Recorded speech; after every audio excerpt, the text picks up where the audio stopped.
కనుమాయి సందేశం కనుమాయి సందేశం జీవధ్వని సందేశములు మీ కుటుంబాలకై జీవధ్వని సందేశములు ఆశీర్వాదాలు వినుమాయి సందేశం జీవధ్వని సందేశం మీరు వింటే కష్టాలు కన్నీళ్ళు మీకు ఉండవు. జీవధ్వని సందేశం మీరు వింటే కష్టాలు కన్నీళ్ళు మీకు ఉండవు.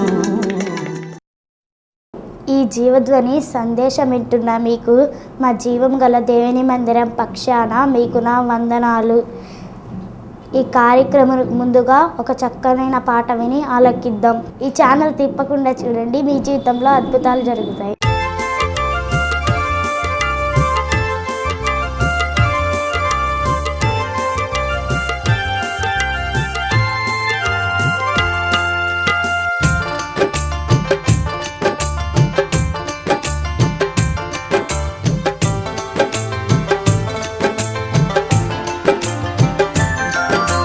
కొండల తొట్టునా కనులెత్తుచున్నా నాకు సాయం ఎక్కడ వస్తుంది.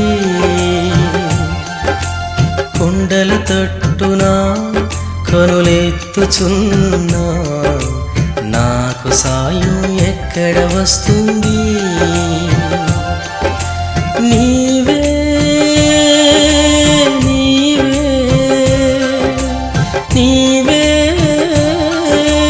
నీవే నా సహాయకుడవు యేసయ్యా, నా సహాయకుడవు యేసయ్యా.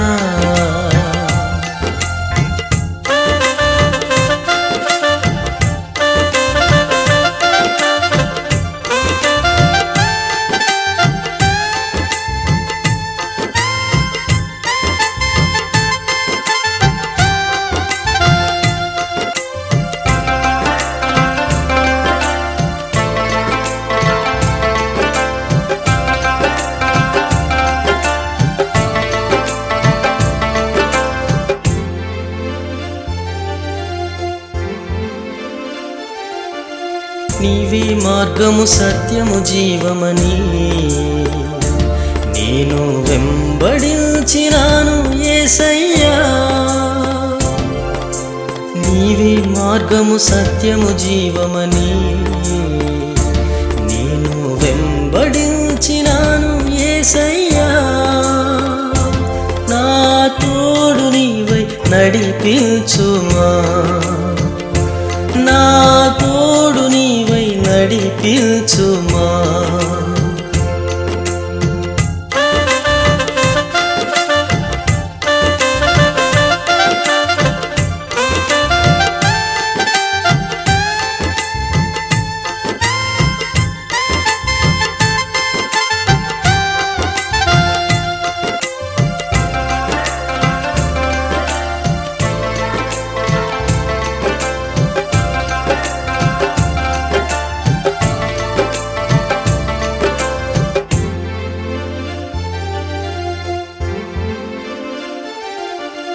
నీవే ఆత్మల రక్షణ కాపరివై నా బ్రతుకును మార్చిన ఆశ్రయ దుర్గమా.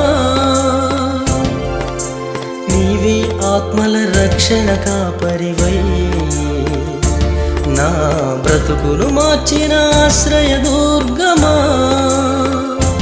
నా కాపరి నీవై నడిపించుమా, నా కాపరి నీవై నడిపించుమా. కొండల తొట్టునా కనులెత్తుచున్నా నాకు సాయం ఎక్కడ వస్తుంది. ఈ సమయంలో మా డాడీ అయిన జాన్సన్ పాస్టర్ గారు దేవుని వాక్యం ఇస్తుండగా చక్కగా ఆలకిద్దాం. మన ప్రభు యేసుక్రీస్తు నామములో కూడి వచ్చిన మీ అందరికీ నా హృదయపూర్వకమైన వందనాలు చూపిస్తున్నా. మనం గడిచిన కొన్ని రోజుల నుంచి ఒక అంశాన్ని ధ్యానం చేస్తూ ఉన్నాం. ఒక వ్యక్తి పేరు ధ్యానం చేస్తున్నాం. ఆయన పేరు మెఫీబోషెత్. ఈ మెఫీబోషెత్ మనకి సమూయేలు 2వ గ్రంథం 9వ అధ్యాయంలో మనకి కనిపిస్తూ ఉంటాడు. ఎవరి మెఫీబోషెత్ అంటే యోనాతాను కుమారుడు. యోనాతాను ఎవరంటే సౌలు కుమారుడు. గమనించండి, యోనాతాను కుమారుడైన ఈ మెఫీబోషెత్తును గురించి మనం ఒక్కొక్క విషయాన్ని మనం మాట్లాడుకుంటా ఉన్నాం. మెఫీబోషెత్తును గురించిన సమాచారం తన ఇంటి పనివాడైన సీబా అనే వ్యక్తి చెబుతున్నాడు. అయ్యా, యోనాతానుకు పుట్టిన కుమారుడు ఒక అతను ఉన్నాడు. ఆయన లోదేబారులోని మాకీరి ఇంట కుంటి కాళ్ళు కలిగిన మెఫీబోషెత్ ఉన్నాడు అని ఆ సీబా అనే వ్యక్తి చెప్పడం జరిగింది. ఆయన ఎలా ఉన్నాడు అక్కడ అంటే ఒంటరిగా ఉన్నాడు అని నేర్చుకున్నాం. ఆదరణ లేక ఉన్నాడు అని కూడా నేర్చుకున్నాం. ఈ రోజున 7వ విషయాన్ని మీకు నేను చెప్తాను. అలాంటి పరిస్థితుల్లో, ఒంటరిగా ఉన్న పరిస్థితుల్లో, ఆదరణ లేకున్న పరిస్థితుల్లో రాజు దగ్గర నుంచి పిలుపు వచ్చింది. ప్రైజ్ ది లార్డ్, హల్లెలూయా. ఆ వాక్యాన్ని మనం చదువుకుందాం. సమూయేలు 2వ గ్రంథం 9వ అధ్యాయం 7వ వచనం. అందుకు దావీదు, నీవు భయపడవద్దు, నీ తండ్రి అయిన యోనాతాను నిమిత్తము నిజముగా నేను నీకు ఉపకారము చూపి నీ పితరుడైన సౌలు భూమి అంతయు నీకు మరలా ఇప్పింతును. మరియు నీవు సదాకాలము నా బల్ల యొద్దనే భోజనము చేయుదువని సెలవీయగా. ఆమేన్. రాజు పిలుపు ఎవరికి? ఒంటరిగా, ఆదరణ లేక, లోదేబోరని ఆహారాన్ని స్థలంలో ఉంటున్న వ్యక్తికి ఒక పిలుపు ఎవరి దగ్గర నుంచి వచ్చిందో తెలుసా? కలెక్టర్ దగ్గర నుంచి కాదు, మంత్రుల దగ్గర నుంచి కాదు. ఎవరి దగ్గర నుంచి వచ్చింది పిలుపు? రాజు దగ్గర నుంచి. Praise the Lord. ఈ రోజున ఒంటరిగా, ఆదరణ లేక, ఆహారం లేని స్థితిలో, అనారోగ్య పరిస్థితుల్లో నువ్వు ఉన్నావేమో, నా ప్రభు దగ్గర నుంచి ఈ రోజున నీకు పిలుపు వస్తుంది. హల్లెలూయా. ఈ మెఫీబోషెత్కి ఏ విధంగా అయితే రాజు దగ్గర నుంచి పిలుపు వచ్చిందో, అలాగనే మీ జీవితంలో, మీ కృంగిన పరిస్థితుల్లో, మీ ఆదరణ లేని పరిస్థితుల్లో ఆయన మీకు ఒక పిలుపు ఇస్తాడు. ఆమేన్. ఆ పిలుపు అందుకొని రాగలిగితే నీ జీవితంలో ఆయన గొప్ప కార్యాలు చేస్తాడు. Praise the Lord. ఒక వాక్యం చదువుకుందాం. యోహాను సువార్త 6వ అధ్యాయం 37వ వచనం చదవండి.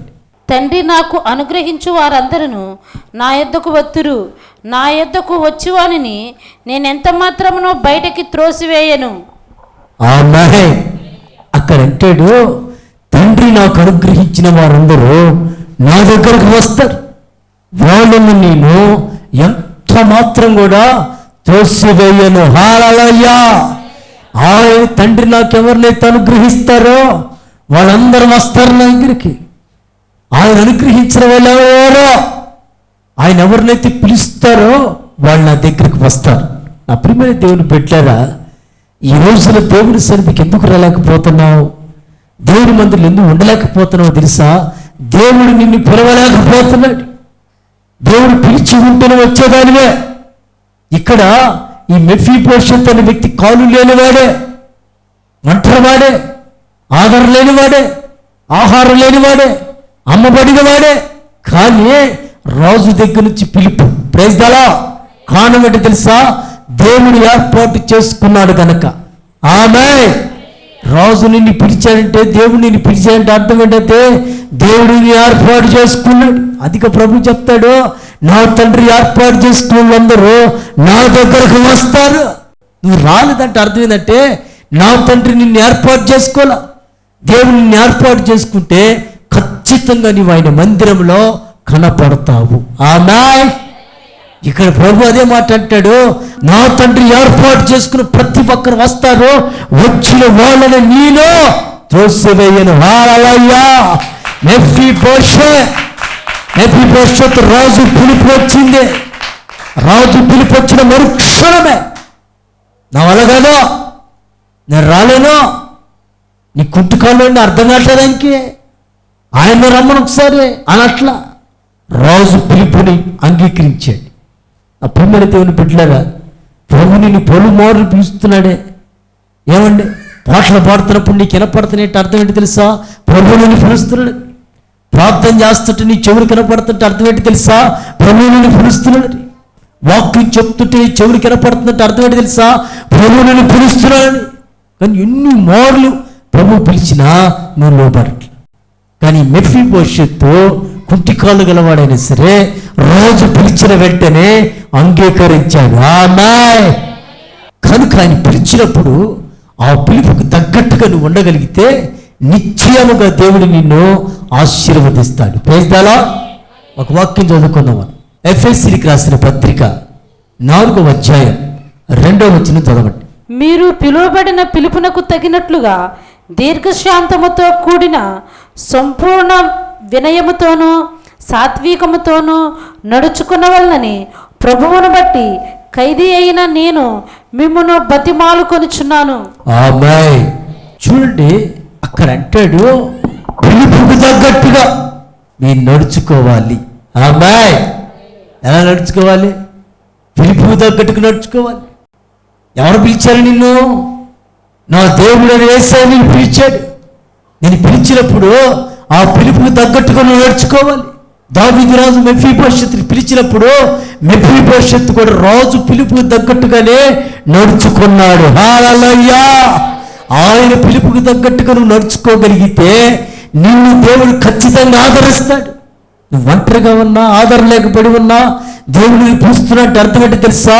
నీకు ఆయన ఆదరణ కలుగు చేయటానికి నిన్ను ఆయన పిలుస్తున్నాడు. కనుక ఆ పిలుపు తగ్గట్టుగా నువ్వు ఉండాలి. ఆ పిలుపుకు తగ్గట్టుగా నువ్వు నడుచుకోగలిగిన రోజున ఆయన ఖచ్చితంగా నీకు సంపూర్ణమైన ఆనందాన్ని, సంపూర్ణ ఆశీర్వాదాన్ని, సంపూర్ణ ఆదరణని ఆయన నీకు కలుగు చేస్తాడు. ఆమేన్. హల్లెలూయా. ఎఫెసీయులకు రాసిన పత్రిక 4వ అధ్యాయం 4వ వచనం కూడా చదవండి. శరీరం ఒక్కటే, ఆత్మయు ఒక్కడే. ఆ ప్రకారమే మీ పిలుపు విషయమై ఒక్కటే నిరీక్షణ యుండునటకు పిలువబడితిరి. ఆమేన్. మీ పిలుపు విషయమై లేదంట, మీ పిలుపు విషయమై నిరీక్షణ కలిగి ఉండండి. ఆయన నేను పిలిచాడుకో, దేవుడు నేను పిలిచినప్పుడు ఎలా ఉండాలి? నిరీక్షణ కలిగి ఉండాలి. నన్ను పిలిచాడు కదా ప్రభు, నేను నిరీక్షణ కలిగి ఉంటాను అని నువ్వు అనుకోవాలి. అబ్రహాంకి 75 సంవత్సరాల వయసులో దేవుడు పిలిచాడు. ఎందుకు పిలిచాడు తెలుసా? నీకు ఈ సంతానాన్ని ఇస్తాను రమ్మని పిలిచాడు 75 సంవత్సరాల వయసులో. కానీ 80 సంవత్సరాలు వచ్చిన పిల్లలు లేరు. 80 సంవత్సరాలు వచ్చిన పిల్లల పట్ల, 90 సంవత్సరాలు వచ్చిన పిల్లల పట్ల, 95 వచ్చిన పిల్లల పట్ల, 98 వచ్చిన పిల్లల పట్ల, 99 వచ్చిన పిల్లల పట్ల సారా అంటదే, ఏమయ్యా సంతానాన్ని ఇస్తాన్నాడు, 70 సంవత్సరాల వయసులో పిలిచాడు, ఎక్కడుంది సంతానం మనకి, మనం ముసలోళ్ళం అయిపోయాం అని చెప్తుంటే అబ్రాహాం అంటాడు, నిరీక్షణ మాత్రమే ఉంచు. హల్లెలూయా. పిలిచిన వాడు నమ్మకమైన వాడు. గట్టిగా చప్పటి కొట్లందరూ కూడా. ఆయన పిలిచిన వాడు నమ్మకమైన కనుక ఆయన ఇచ్చిన వాగ్దానాన్ని ఖచ్చితంగా మన పట్ల ఆయన నెరవేర్చగలిగిన దేవుడు అని అబ్రహాం అంట నిరీక్షణ ఉంచాడట. Praise the lord. కనుక ఆయన పిలుస్తున్నాడు. ఏమండి, చీటి పాటలు పిలవట్ల నిన్ను పిలుస్తుంది ఎవరో తెలుసా? నజరేయుడైన యేసు. హల్లెలూయా. ఏమంటే ఇక్కడ రాజైన దావీదు మెఫీబోషెతుని పిలుస్తున్నాడు. నిరీక్షణ కలిగి వస్తున్నాడు మెఫీబోషెత్. ఏమయ్యా రాజు బలంగా వెళ్ళిపోతానంటే రాజు నీ శిక్షిస్తాడేమో అని అంటా ఉంటే ఆయన అంటాడు, రాజు నన్ను పిలిచేది శిక్షించటానికి కాదు, బలపరచటానికి. Praise the lord. నా యేసయ్య నిన్ను పిలిచాడంటే నిన్ను శిక్షించడానికి కాదా, నిన్ను బలపరచడానికి ఆయన పిలిచాడు. అదే పిలుపు తెలుసా? పరసంబంధమైన పిలుపు. పరసంబంధమైన పిలుపు పిలిచినప్పుడు ఆ పిలుపుకు లోబడి నిరీక్షించగలిగిన రోజున నీ జీవితంలో గొప్ప కార్యం జరిగిస్తాడు. ఆ వాక్యం మనం చదువుకు. హెబ్రీయులకు రాసిన పత్రిక 3వ అధ్యాయం 1వ వచనం చదవండి. ఇందువలన పరలోక సంబంధమైన పిలుపులో పాలు పొందిన పరిశుద్ధ సహోదరులారా, మనము ఒప్పుకొనిన దానికి అపోస్తులుడును ప్రధాన యాజకుడునైన యేసు మీద లక్ష్యముంచుడి. ఆమేన్. చూస్తున్నారా, ఇక్కడ పరసంబంధమైన పిలుపు మనకి వచ్చింది. ఇక్కడ ఆ పిలుపు ఈ పిలుపు కాదా, పక్కింటోళ్ళు ఎదురింటోళ్ళు పిలిచే పిలుపుడు కాదలే. అది పరసంబంధమైన పిలుపు కనుక మనం ఓపిక కలిగి నిరీక్షణ కలిగి ఉండగలిగితే, పరసంబంధమైన దేవుడు పిలిచాడు కనుక నిశ్చయముగా మనల్ని ఆయన ఆశీర్వదిస్తాడు. Praise the Lord. ఏ రాజు పెడితే ఆ రాజు బలగలేదు భవిష్యత్తునే. మేలు చేయుటకు సౌలు కుటుంబకులో ఎవరైనా మిలిగి ఉన్నాడా? మేలు చేయటానికే. Praise the lord. మేలు చేయాలి నేను ఇప్పుడు. హల్లెలూయా. ఆయన కూడా నీ పట్ల, నీ కుటుంబం పట్ల, నీ వ్యాపారాల పట్ల ఆయన మేలు చేయాలనుకుంటున్నాడు. కనుక మేలు చేయాలని పిలుపుదే, కీడు చేయాలని పిలుపు కాదు ఇది. ఆయన మేలు చేయాలని పిలుస్తున్నాడు కనుక ఆ పరసంబంధమైన పిలుపుకు లోబడిన వారమై, ఆ పర్వత సంబంధమైన పిలుపుకి నిరీక్షణ ఉంచిన వారమై, ఆ పిలుపుకు లోబడి నిలవగలిగిన రోజున ఆయన మన జీవితాలట గొప్ప కార్యాలు చేస్తాడట. హల్లెలూయా, హల్లెలూయా. అందుకే అబ్రహామునే దేవుడు పిలిచాడు. హల్లెలూయా. ఆ వాక్యాన్ని మనం చదువుకుందాం. హెబ్రీయులకు రాసిన పత్రిక 11వ అధ్యాయము 8వ వచనం చదవండి. అబ్రహాము పిలువబడినప్పుడు విశ్వాసమును బట్టి ఆ పిలువనకు లోబడి తాను స్వాస్యముగా పొందనయ్యున్న ప్రదేశమునకు బయలు వెళ్ళెను. మరియు ఎక్కడికి వెళ్ళవలెనో అది ఎవరు ఎరుగక బయలుదేరి వెళ్ళెను. ఆమేన్. చూసారా, అబ్రహామును పిలిచినప్పుడట ఎక్కడికి బయలుదేరాలో దేవుడు బయలుదేరాడట. ఆమేన్. ఉన్నతమైన బహుమానం కొరకాయి అబ్రహాము బయలుదేరాడు. హల్లెలూయా. పిలిచిన దేవుడు నమ్మకమైన వాడు కనుక అబ్రహాము బయలుదేరాడు. ఆమేన్. కనుక ఈ రోజును గమనించండి, అబ్రహాం ఎక్కడికి వెళ్ళాలో తెలియకుండానే బయలుదేరుతున్నాడు. కారణం ఏంటి తెలుసా? పిలిచిన వాడు నమ్మకమైన వాడు. ఆమేన్. దేవుడు పిలిచాడు కనుక బయలుదేరి వెళ్తున్నాడు పిలుపుకు లోబడే. కనుక ఈ రోజున ఆయన పిలుస్తున్నాడు. వాక్యం అంటదే, దినమెల్లి నా చేతులు చాపు పిలుస్తున్నాడు కానీ ఎవడో నా వైపు చూడట్లేదా అని వాక్యం సెలవిస్తుంది. ఈ రోజున లోకంలో పడి, లోక సంబంధమైన ఆశల్లో పడి, లోక సంబంధమైన పనుల్లో పడిపోయి లోకం వైపు చూస్తున్నారు కానీ దేవుని వైపు చూడడం మర్చిపోయారు. కనుక ఈ రోజున ప్రభు నిన్ను పిలుస్తున్నాడు. హల్లెలూయా. మెఫీబోషెతును రాజైన దావీదు పిలిచేట్లుగా ఈనాడు పరిశుద్ధాత్మ దేవుడు నిన్ను పిలుస్తూ ఉన్నాడు. ఎందుకో తెలుసా? ఒక ఉన్నతమైన బహుమానాన్ని దేవుడు నీకు కొనుగోలు చేయాలని. Praise the Lord. హల్లెలూయా. కనుక ఆ పిలుపుకు మనము నిశ్చయించుకుని ఆ పిలుపు ప్రకారంగా జీవితాన్ని ఒక నిశ్చత కలిగి మనం జీవించినట్లుగా ఒక తీర్మానం కలిగి మనం ముందుకే నడవాలి. ఆ వాక్యం చదువుకుందాం. మనం పేతురు రాసిన 2వ పత్రిక 1వ అధ్యాయము 10వ వచనం. అందువలన సహోదరులారా, మీ పిలుపును ఏర్పాటును నిశ్చయము చేసుకున్నటకు మరి జాగ్రత్త పడుడి. ఆమేన్. ఇక్కడ పేతురు గారు అంటాడు, సహోదరులారా, మిమ్మల్ని పిలిచిన పిలుపు అది ఖచ్చితమైనది. హల్లెలూయా. పిలిచిన వాడు నమ్మదగిన వాడు కనుక ఆ పిలుపును బట్టి నిశ్చయించుకోండి. ప్రభు కొరకు సాక్షాత్మై జీవించాలని, ప్రభు కొరకు సాక్షాత్మై బ్రతకాలని ఆ పిలుపు నిశ్చయితను బట్టి మీరు జీవించండి అని పేతురు గారు చెప్తున్నాడు. ఇక్కడ ప్రియమైన దేవుని బిడ్డలారా, ఎందుకు ఆ పిలుపు అంటే ఒక ఉన్నతమైన బహుమానం ఇవ్వటం కొరకు ఆయన నిన్ను పిలుస్తున్నాడు. హల్లెలూయా. మెఫీబోషెతును పిలుస్తున్నాడు రాజు అయిన దావీదు. ఎందుకో తెలుసా? ఒక ఉన్నతమైన బహుమానము ఇవ్వాలనే. ఈ రోజున నువ్వు ఆధారం లేకుండా ఒంటరిగా ఉన్నావు. నా ప్రభు చెప్తున్నాడు, ఈ రోజున పరిశుద్ధాత్ముడు చెప్తున్నాడు, నిన్ను పిలుస్తున్నాను. హల్లెలూయా. నీకు ఉన్నతమైన బహుమానం ఇవ్వాలని, ఉన్నతమైన విలువలు ఇవ్వాలని, ఉన్నతమైన ఆశీర్వాదం ఇవ్వాలని నేను నిన్ను పిలుస్తున్నాను.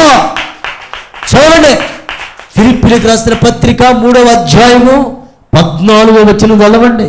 క్రీస్తు యేసునందు దేవుని ఉన్నతమైన పిలుపునకు కలుగు బహుమానమును పొందవలనని గురి యొద్దకే పరిగెత్తుచున్నాను. ఆమేన్. సరే, ఆ పిలుపుకు తగ్గట్టుగా నేను పరిగెత్తున్నా. ఎందుకు తెలుసా? గురి ఎత్తుకే పరిగెత్తుతున్నాను. హల్లెలూయా. ఆయన నన్ను పిలిచాడు గనక నీ గురి ఎత్తుకు పరిగెత్తును. ఎందుకు తెలుసా? ఉన్నతమైన బహుమానం పొందుకున్న నిమిత్తమై నేను ఆయన పిలిచిన పిలుపుకు లోబడిన వాడనై గురి ఎత్తుకే పరిగెత్తుతున్నాను. ఉన్నతమైన బహుమానం పొందుకోవాలి. ఆమేన్. కనుక ఈ రోజున నువ్వు పరిగెత్తగలుగుతున్నావా? ఆయన పిలిచిన పిలుపుకు లోబడిన వాడవై, లోబడిన వ్యక్తివై నువ్వు లోబడి ఆయన పిలుపుకు పరిగెత్తగలిగితే, ఆయన సన్నిధిలో నిలవగలిగితే, ఆయన సన్నిధికి రాగలిగితే దేవుడంట నీకంట ఉన్నతమైన బహుమానం ఇస్తాడంట. ఆమేన్. ఉన్నతమైన ఆశీర్వాదాలు పొందుకోవాలన్నా, ఉన్నతమైన బహుమానం పొందుకోవాలన్నా అబ్రహాము ఏ విధంగా అయితే పిలుపుకు లోబడి వచ్చాడో ఆ విధంగా నువ్వు రాగలిగిన రోజున ఆయన ఉన్నతమైన ఆశీర్వాదాన్ని కలుగు చేస్తాయి. ఇక్కడ మెఫీబోషెతు ఒంటరిగా కూర్చున్న పరిస్థితిలో, ఆదరణ లేని పరిస్థితిలో, అమ్మబడిన పరిస్థితిలో, ఆహారం లేని పరిస్థితిలో, సిగ్గుమాన పరిస్థితుల్లో ఉన్న మెఫీబోషెతుకి ఒక పిలుపు వస్తుంది. హల్లెలూయా. ఎవరు పిలుపో తెలుసాదే? రాజైన దావీదు పిలుపు. హల్లెలూయా. మెఫీబోషెతు రాజైన దావీదు పిలిచినట్లుగా ఈ రోజున ప్రభువు నిన్ను పిలుస్తున్నాడు. అనారోగ్య పరిస్థితులు ఉన్నావు, ఆర్థికపరమైన ఇబ్బందులు ఉన్నావు, చెప్పుకున్న సమస్యల దరిద్రాన్ని, శాపాన్ని అనుభవిస్తున్నాడేమో. పరిశుద్ధాత్మ ఈ రోజున నీతోనే మాట్లాడుతున్నాడు, నీతోనే. కనుక ఈ రోజున లే, దేవుడు పిలిచినప్పుడు లేచిరా. దేవుడు వాక్యం వినపడుతున్నా, ప్రార్థన వినపడుతున్నా, ఇంకా అలానే కూర్చున్నావంటే శాపము దరిద్రం నీ ఎద్దుకు వచ్చింది. ఈ రోజున ప్రభు చెప్తున్నాడు, ప్రభు పిలిచినప్పుడు లేచి రాగలిగిన రోజున దేవుడు అంటున్నాడు, నీకు నేను ఉన్నతమైన బహుమానాన్ని ఇస్తాను. ఆమేన్. నీకు తెలుసా? నీ పిలిచినప్పుడు వచ్చావు గనక, నీ పిలిచినప్పుడు నిలబడ్డావు గనక, నీ పిలిచినప్పుడు దేవుని సన్నిధిలో ఉన్నావు కనుక నిన్ను నేను ఆశీర్వదిస్తాను. హల్లెలూయా. కనుక ఈ రోజున వాక్యం వింటున్న నీ జీవితంలో నా ప్రభు ఒక సూటి ప్రశ్న ఏంటి తెలుసా? నేను నిన్ను ఏర్పాటు చేసుకున్నాను కనుక నేను నిన్ను పిలిచాను. హల్లెలూయా. నేను ఏర్పాటు చేసుకోకపోతే నిన్ను పిలవలేను. ఎందుకు పిలుస్తున్నావయ్యా అంటే నీకు ఉన్నతమైన బహుమానం ఇవ్వటానికి కోసం పిలుస్తున్నాను. హల్లెలూయా. కనుక ఈ రోజున వచ్చిన ప్రియ సోదరి సహోదరుడా, దేవుని వాక్యుట ప్రియ సోదరి సహోదరుడా, దేవుడు ఎందుకు పిలుస్తున్నాడు తెలుసా? నీకు ఉన్నతమైన బహుమానం ఇవ్వటం కోసమే పిలుస్తున్నాడు. నన్ను ఎవరు పిలవలేదే, నన్ను ఎవరు పలకరిలేదే అనుకోవట్లేదు. కానీ ప్రభు ఈరోజు నిన్ను పలకరిస్తున్నాడు, నిన్ను పిలుస్తున్నాడు. హల్లెలూయా. రాజైన దావీదు మెఫీబోషెతు పిలిచినట్టుగా నిన్ను పిలుస్తున్నాడు. ఈ రోజున నువ్వు రాగలిగితే నీ చింత నుంచి, నీ సమస్య నుంచి, నీ దరిద్రం నుంచి, నీ శాపం నుంచి విడిపించగలిగిన వాడు నేను ప్రకటిస్తున్న నజరేయుడైన యేసు. గట్టిగా చప్పట్లు కొట్టండి అందరూ. హల్లెలూయా.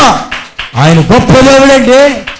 ఆయన నిశ్చయంగా ఆయన పిలుపుకు తగ్గట్టుగా నువ్వు నడవగలిగితే, ఆ పిలుపు తగ్గట్టుగా నిరీక్షణ ఉంచగలిగితే, ఆ పిలుపు తగ్గట్టుగా నువ్వు నిలవగలిగిన రోజున ఆయన ఖచ్చితంగా ఆశీర్వాదాలు నీ సొంతంగా మారుస్తాడు.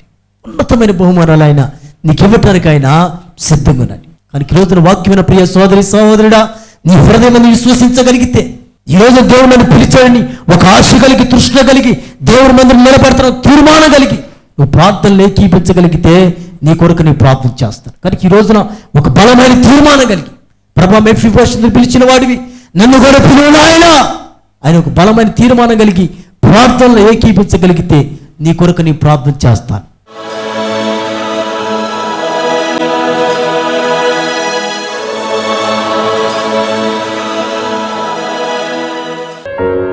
తీర్మానం కలిగిన వాడు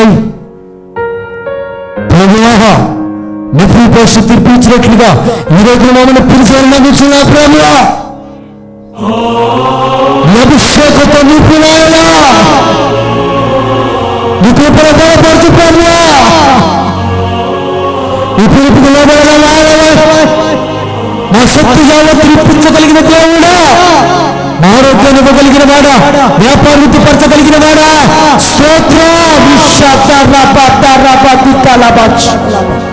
తీర్మానం చేసుకుని మీ కొరకు ప్రార్థించేపోతున్నాను. నీకు ఎక్కడ బలంతో కాకుండా మీరు చేపెట్టుకొని మీ కొరకు ప్రార్థించేపోతున్నాను.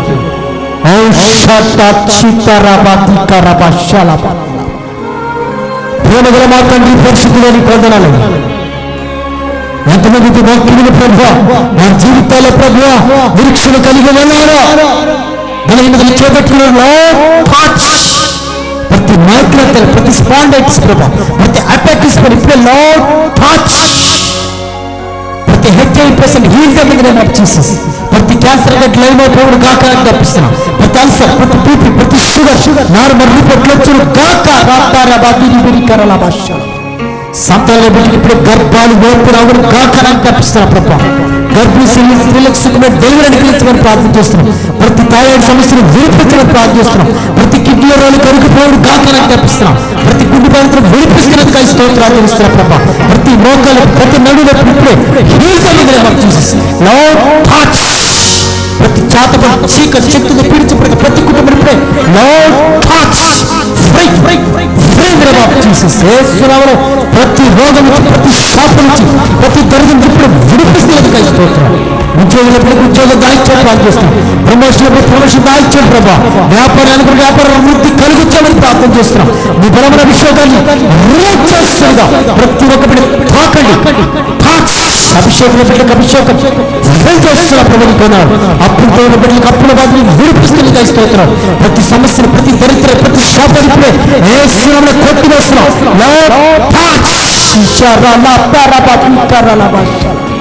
ప్రతి సమస్యను విడిపించినాయి.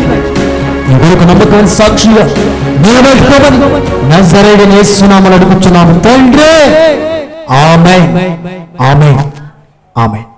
ప్రియ దేవుని బిడ్డలారా, ఈ జీవధరి సందేశాలు మీ ఆత్మీయ జీవితాన్ని ఎంతో బలపరుస్తున్నాయి కదా. చివరి ప్రార్థన ఏకీపించినప్పుడు మీ జీవితాలు అద్భుతాలు జరుగుతున్నాయి కదా.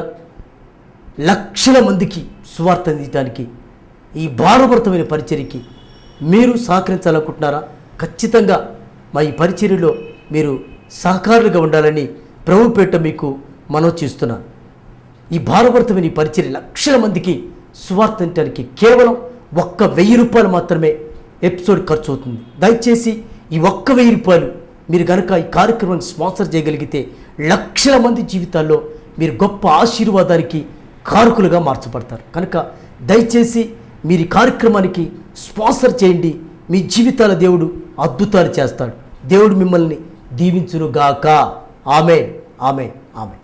వందన. కార్యక్రమము మీకు దీవెనకరంగా ఉన్నట్లయితే మమ్మల్ని సంప్రదించండి లేదా ఫోన్ చేయండి. మా చిరునామా జీవం గల దేవుని మందిరం, శారదా కాలనీ, 29వ లైన్, గుంటూరు 2. మా ఫోన్ నంబర్లు 9848473144. మరొక నెంబరు 8008886257.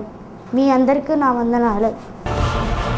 ఈ ఆధ్యాత్మిక కార్యక్రమంకు స్పాన్సర్ చేయదలిచిన వారు ఆన్లైన్ అకౌంట్ ద్వారా పంపించగలరు.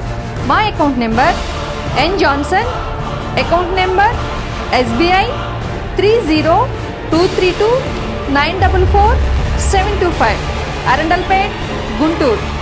IFSC code SBIN 00001014.